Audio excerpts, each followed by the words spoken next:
Hey guys, it's Will Potato Strong here. Just want to talk about calories. There's a lot of people that they don't want to accept the calories in and out concept. That's been proven time and time again. And I'm not saying that all calories are the same. Like obviously healthy fruit and vegetables are better than oil and meat and dairy products, but just from an energy balance equation, calories in and out. And just wanted to show a couple things here. I just saw this post from Freely the Banana Girl, and she's showing this USDA minimum calorie recommendations. You can see from this chart that there's female, male. So you have I hear from different people, and there's all sorts of different people, different ages, and that contact me. And there's people who might be 18 or less, and the recommendation for sedentary person, female, would be 1,800 calories. My wife Bonnie is 51 right now, and she's pretty sedentary. We're both at home all the time, except for going to the grocery store. In the winter, we don't get out to walk very much either. There's so much snow and really cold.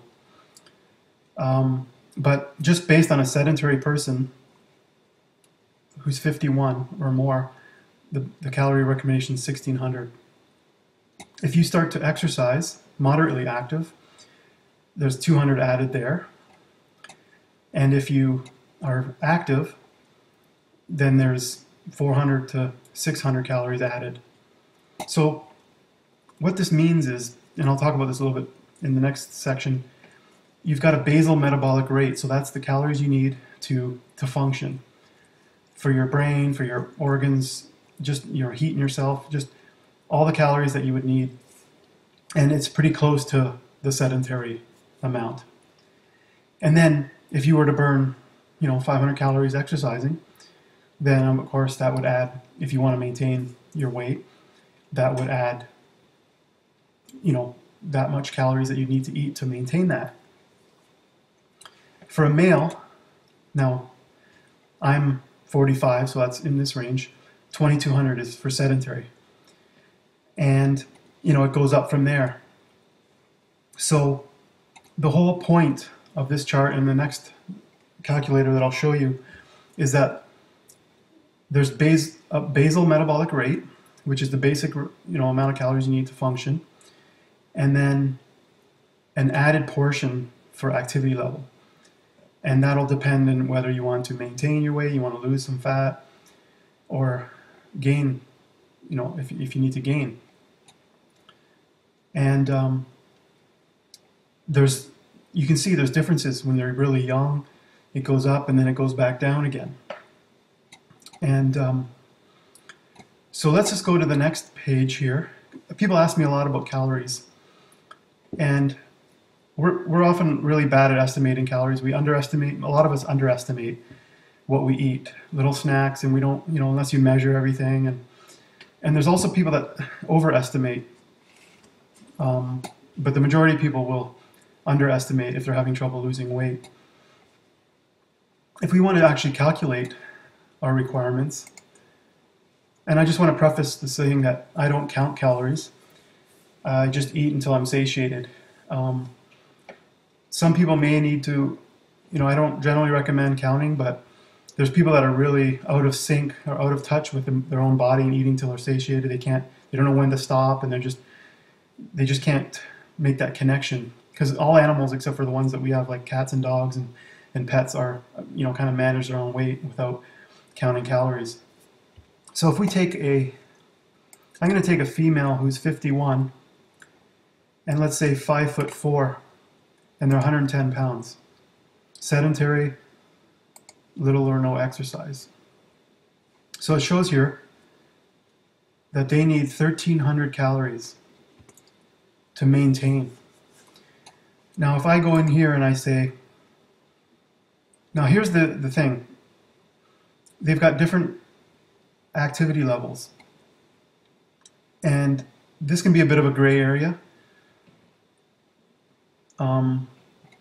as far as what you think is active. Now I know people that are exercising pretty much every day, they cycle, they run, they might go up mountains, which is very calorie burning intensive.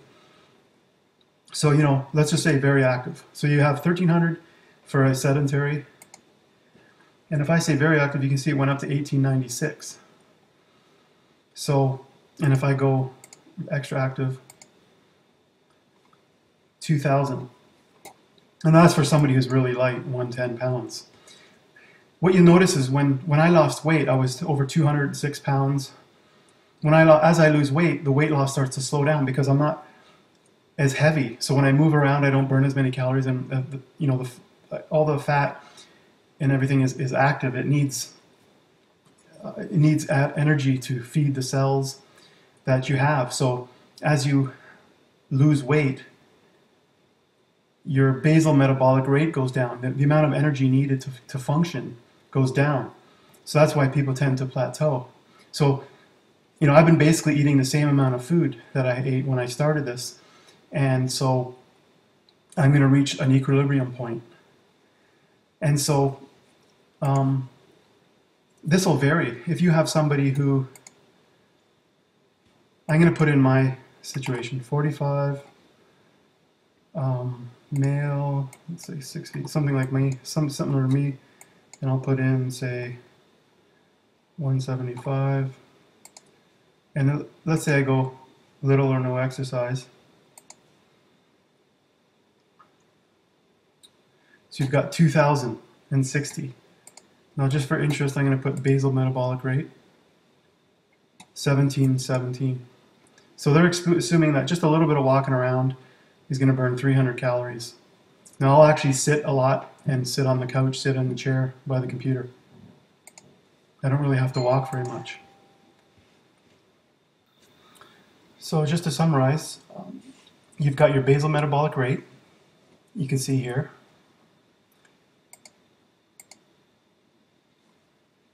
$2,000 for sedentary, and moderately active gets you up to 2661. If I were to go hard exercise, very active, you could be up to 3,000. So there's people doing all sorts of activities every day, sports, various sports, running, cycling, jogging, martial arts, soccer, ball hockey, all sorts of things.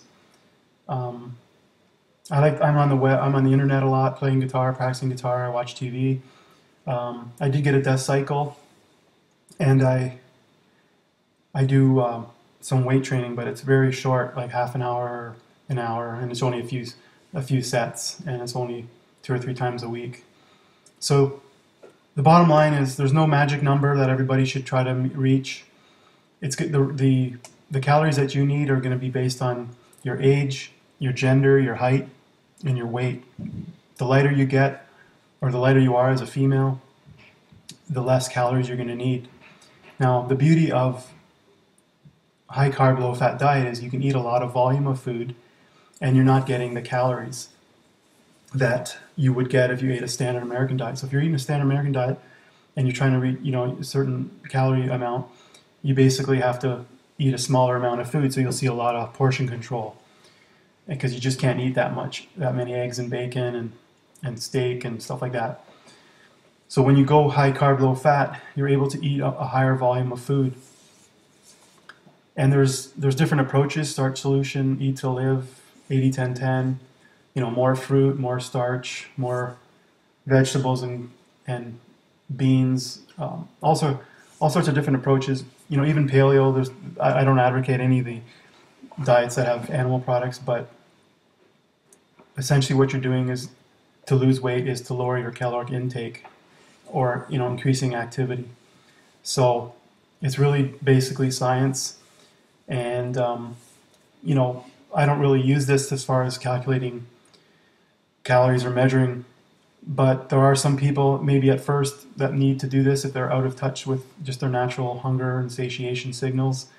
You can get a general idea of how much a plate of potatoes or whatever would be, and measure that and get just a general idea, and do that for a while, and don't just say in a week I've gained weight or lost weight. You got to give it some time. But I think as a whole in this plant-based area, we need to just try to focus on the science and the basics of calories in and out and energy consumption, and not really try to promote any excessive amount of calories or starvation diets. Obviously, from these charts that I just showed, if you're a woman, you're 17, you don't really need, and you're not really sedentary, you might be in school, you don't really need to eat in 3,000 or 2,500 calories in many cases. But if you want to go the active route, that might be appropriate for you. You might be running every day or cycling or something like that. So it's all based on activity level and basic metabolic rate, depending on your age, gender, height, and weight. So there you guys go. Just thought I'd do a discussion on that. So hope you liked it. Talk to you later.